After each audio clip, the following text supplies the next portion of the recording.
Hello friends, मैं समीर, आप लोगों का अपना चैनल टेक्निकल आईटीआई में स्वागत है। तो कैसे हैं आप सब? उम्मीद करते हैं कि आप लोग बहुत अच्छे होंगे, स्वस्थ होंगे, मस्त होंगे, अच्छे से पढ़ाई कर रहे होंगे। गाइस, हम लोग जो है सेकेंड ईयर का जो है हम लोग ऑलरेडी चैप्टर 2 देख रहे थे। तो चैप्टर 2 का जो है हम लोग पार्ट 4 देख चुके थे। आज जो है हम लोग पार्ट 5 देखने वाले हैं। सॉरी। तो रेडी हैं आप लोग? तो चलिए फिर स्टार्ट करते हैं। गाइस, स्टार्ट करने से पहले आप लोगों से एक रिक्वेस्ट है कि अभी तक वीडियो को लाइक नहीं किए तो वीडियो को लाइक कर दीजिए, चैनल को सब्सक्राइब कीजिए, बेल आइकन को प्रेस कीजिए, जिससे टाइम टू टाइम वीडियो की नोटिफिकेशन मिलती रहेगी। कोई भी कन्फ्यूजन हो, कोई भी सुझाव हो तो कमेंट बॉक्स में कमेंट करके जरूर बताइएगा।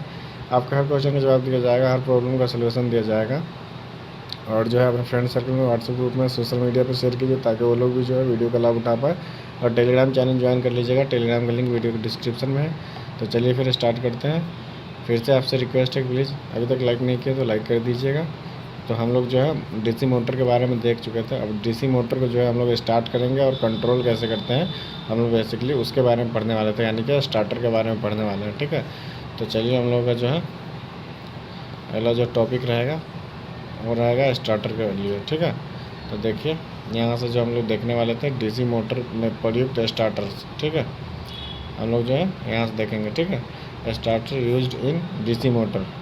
देखिए, डीसी मोटर आर्मेचर को विद्युत स्रोत से जोड़ने पर जो है उसमें से अधिक विद्युत धारा प्रवाहित हो सकती है, क्योंकि एक तो आर्मेचर का प्रतिरोध बहुत कम होता है और दूसरे मोटे तार की गति जो है रहित अवस्था में जो है बैक ईएमएफ का मान शून्य रहता है। अतः आर्मेचर धारा को सुरक्षित मान तक सीमित करने के लिए जो है डीसी मोटर में स्टार्टर की आवश्यकता पड़ती है। जो स्टार्टिंग करंट जो होता है उसको कंट्रोल करने के लिए जो है स्टार्टर की आवश्यकता पड़ती है। ठीक है, इस कार्य हेतु आर्मेचर के श्रेणी क्रम में एक अतिरिक्त प्रतिरोधक जोड़ा जाता है। जैसे जैसे मोटर गतिमान होती जाती है वैसे वैसे ही इस अतिरिक्त प्रतिरोध को हटाते जाते हैं, क्योंकि मोटर के गतिमान हो जाने पर उसमें बैक ईएमएफ विकसित हो जाता है जो आर्मेचर धारा के मान को सीमित रखता है। यह अतिरिक्त प्रतिरोधक ही डीसी मोटर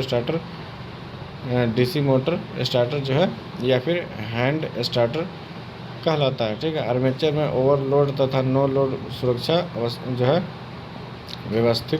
व्यवस्थाएं भी सम्मिलित कर दी जाती है। जो ओवरलोड होगा या फिर नो लोड जो है नो वोल्ट होगा तो जो है उससे भी जो है सेफ्टी के लिए, सुरक्षा के लिए जो है इसमें बनाई गई होती है। ठीक है, सिस्टम जो लगी होती है। ठीक है, स्टार्टर में देखिए जो है यहाँ पे आपका जो है डीसी मोटर स्टार्टर्स के प्रकार है। ठीक है, type of DC motor starter. ठीक है, देखिए डीसी मोटर स्टार्टर निम्न जो है प्रकार के होते हैं। पहला आपका 2 पॉइंट स्टार्टर, दूसरा आपका 3 पॉइंट स्टार्टर और तीसरा आपका 4 पॉइंट स्टार्टर। ठीक है, अलग अलग स्टार्टर्स होते हैं। ठीक है, पॉइंट के आधार पे।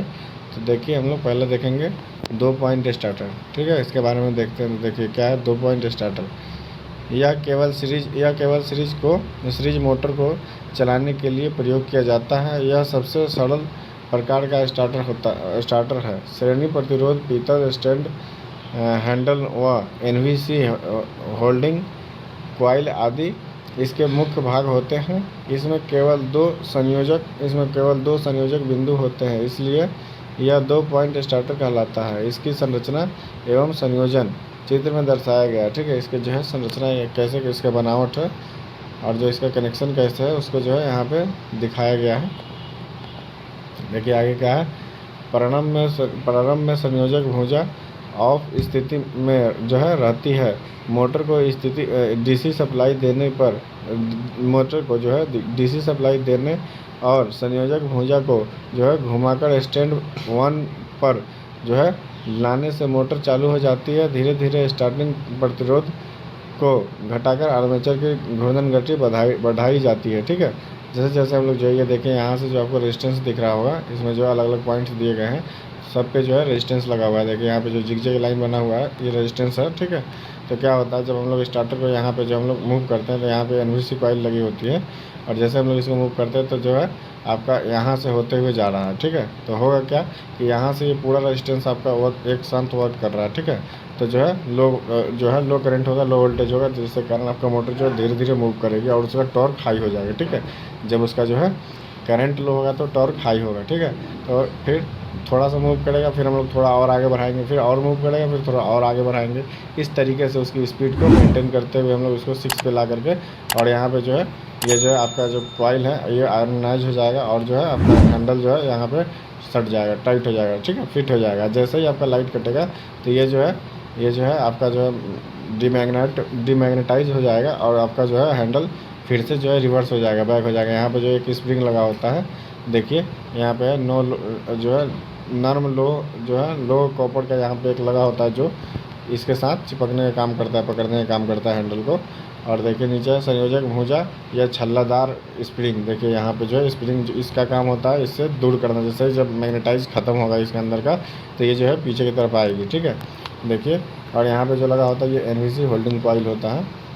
आगे देखते हैं, देखिए जो मोटर होता है हमारा, जो सीरीज मोटर होता है उसका तो हम लोग देखते हैं आर्मेचर, ये फील्ड वाइंडिंग और आर्मेचर वाइंडिंग दोनों को आपस में सीरीज में कनेक्शन कर देते हैं। और कनेक्शन करने के बाद एक फ्यूज़ लगा करके, और उसके बाद एमसीबी से हम लोग उसमें निगेटिव देते हैं, और पॉजिटिव सप्लाई को फिर स्विच और फ्यूज़ की हेल्प से जो हम लोग यहाँ पे दे देते हैं, जो आपका स्टार्टर उसके एल पॉइंट पे दे देते हैं, ठीक है।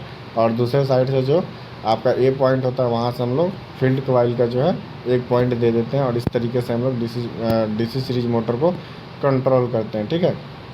और आप लोगों को ये चीज़ें पता होनी चाहिए कि जो डीसी सीरीज मोटर होती है इसमें एक ख़ास बात होता है कि इसे आप लोग नो लोड पे नहीं चला सकते, या फिर क्योंकि इसमें जो है बहुत ज़्यादा मैग्नेटिक फील्ड जनरेट होगा, और इससे क्या होगा ये टूट भी सकती है, ठीक है।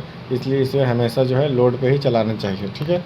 चलिए आगे देखते हैं, देखिए आर्मेचर द्वारा पूर्ण गति प्राप्त कर लेने पर स्टार्टिंग प्रतिरोध को पूर्णतः परिपथ के बाहर कर दिया जाता है।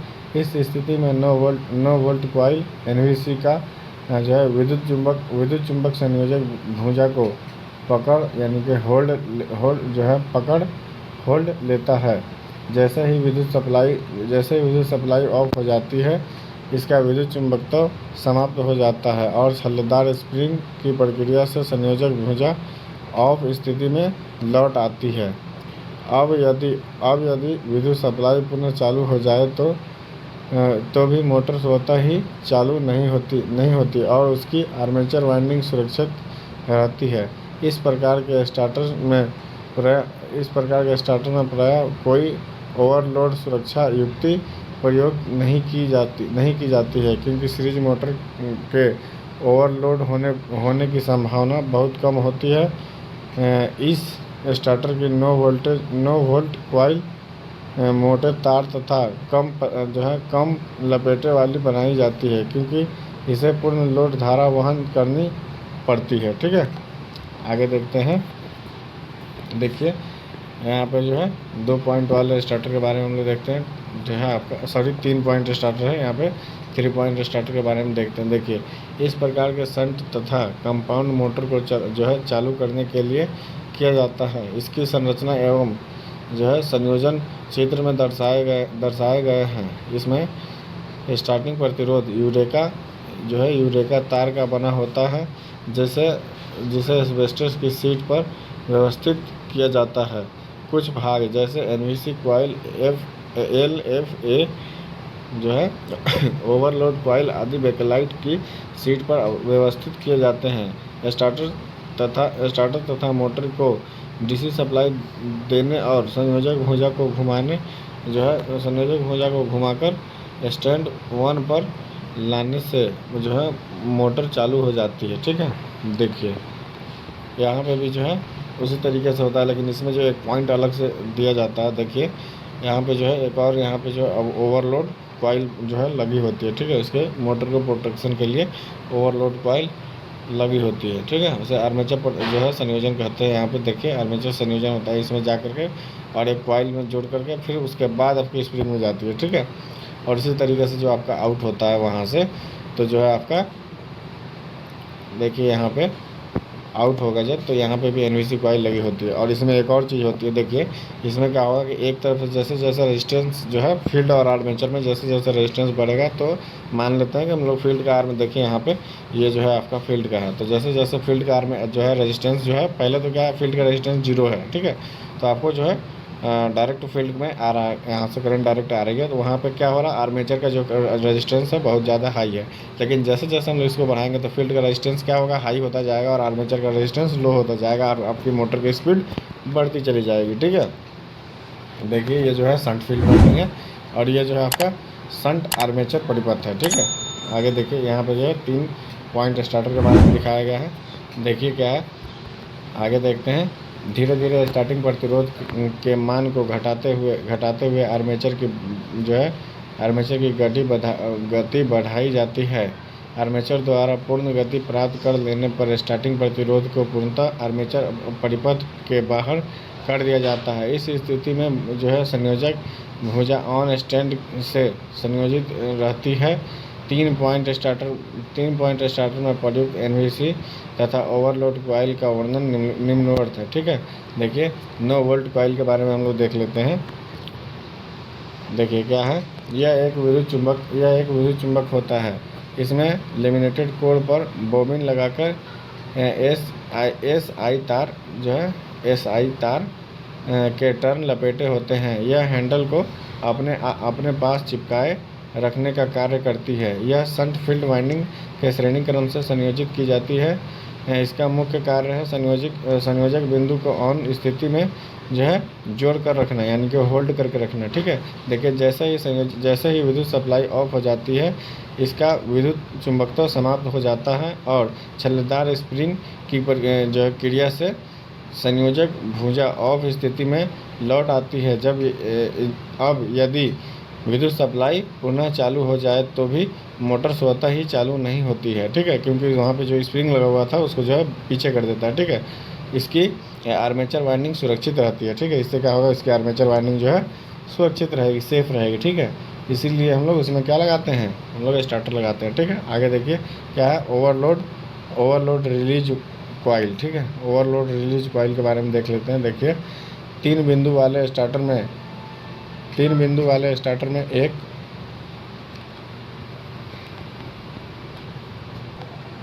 ओवरलोड से सुरक्षा भी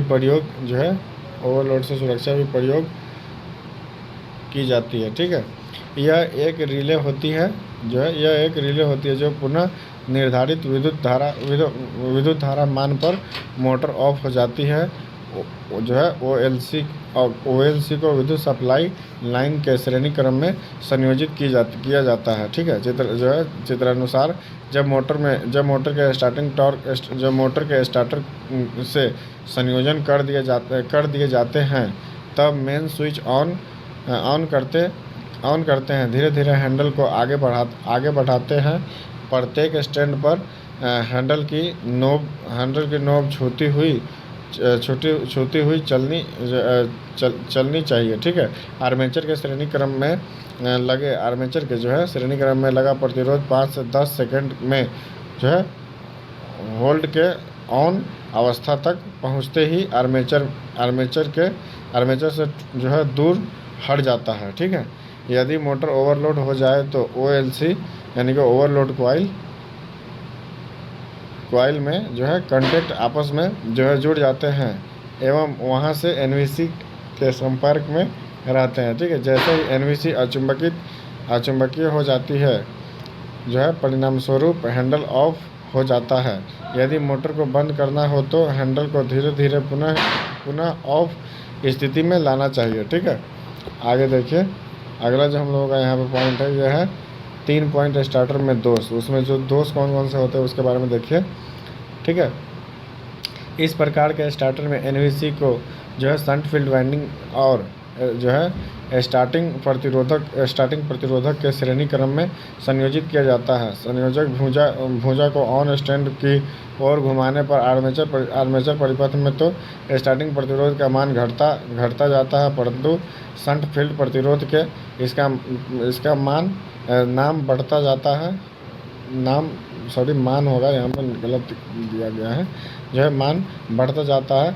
इसके अतिरिक्त मोटर की गति जो है बढ़ने के लिए फील्ड वाइंडिंग में एक वोल्टेज रेगुलेटर प्रयोग किया जाता है और उसका प्रतिरोध मान बढ़ाया जाता है। ठीक है, इस प्रकार शंट फील्ड का मान बढ़ने से एनवीसी में से प्रवाहित हो रही विद्युत धारा का मान घट जाती है और फलस्वरूप मोटर ट्रिप ऑफ होने लगती है। ठीक है, 3 पॉइंट स्टार्टर का इस दोष को दूर करने के लिए 4 पॉइंट स्टार्टर प्रयोग किया जाता है। ठीक है, इसी प्रॉब्लम को दूर करने के लिए जो हम लोग 4 पॉइंट स्टार्टर का उपयोग करते हैं। ठीक है, तो देखिए हम लोग का जो अगला पॉइंट है ये है 4 पॉइंट स्टार्टर। तो इसको जो हम लोग अगले वीडियो में देखेंगे। आज की वीडियो जो है हम लोग यहीं पे समाप्त करते हैं। तो आप लोग बताइए कमेंट करके वीडियो कैसा लगा। उम्मीद करते हैं कि आप लोगों को वीडियो बहुत अच्छा लगा होगा, बहुत पसंद आया होगा। तो अभी तक वीडियो को लाइक नहीं किया है तो वीडियो को लाइक कर दीजिएगा, चैनल को सब्सक्राइब कीजिए, बेल आइकन को प्रेस कीजिए, जिससे टाइम टू टाइम वीडियो की नोटिफिकेशन मिलती रहेगी। कोई भी कन्फ्यूजन हो, कोई भी सुझाव हो तो कमेंट बॉक्स में कमेंट करके जरूर बताइएगा। तो और जो है अभी तक जो है वीडियो को लाइक नहीं किया तो वीडियो को लाइक कर दीजिएगा, चैनल को सब्सक्राइब कीजिएगा और अपने फ्रेंड सर्कल में, व्हाट्सएप ग्रुप में, सोशल मीडिया पर शेयर कीजिए ताकि वो लोग भी वीडियो का लाभ उठा पाए। टेलीग्राम चैनल ज्वाइन कर लीजिएगा, टेलीग्राम का लिंक वीडियो को डिस्क्रिप्शन में। ठीक है, फिर मिलते हैं आप लोगों से अगली वीडियो में। जब तक के लिए आप लोग स्वस्थ रहिए, मस्त रहिए, अच्छे से पढ़ाई करते रहिए। Tata bye bye.